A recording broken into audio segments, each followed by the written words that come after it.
तर म्हणजे अनेक विषय या ठिकाणी आलेले आहेत. निकम साहेबांनी बांबूच्या संदर्भातला विषय मांडलेला आहे.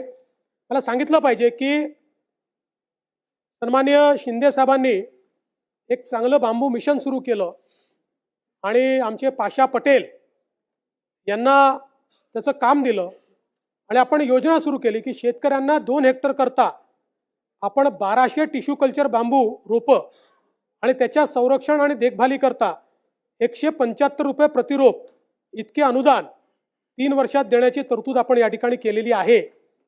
बांबूचा फायदा असा आहे, हे खरं आहे, ते महाराष्ट्र करताय, नसेल तर करू, पण माझ्या अंदाजाने महाराष्ट्र करताय.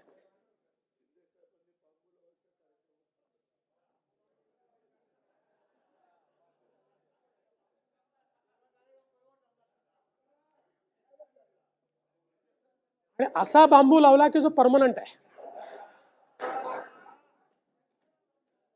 बांबूचा फायदा असा असतो की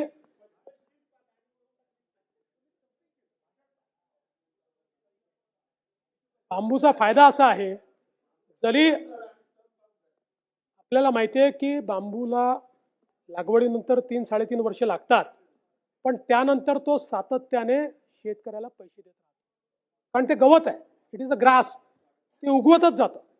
आणि आता तर इंडस्ट्रियल ग्रेड बांबू आलाय. जगामध्ये लोकांनी कन्स्ट्रक्शनमध्ये बांबू वापरणं सुरू केलेलं आहे, सगळ्या गोष्टींमध्ये. आमचे पाशा पटेल तर शर्ट घेऊन येतात बांबूचा, पेन घेऊन येतात बांबूचा, थैल्या घड्या घेऊन येतात, चष्मा घेऊन येतात.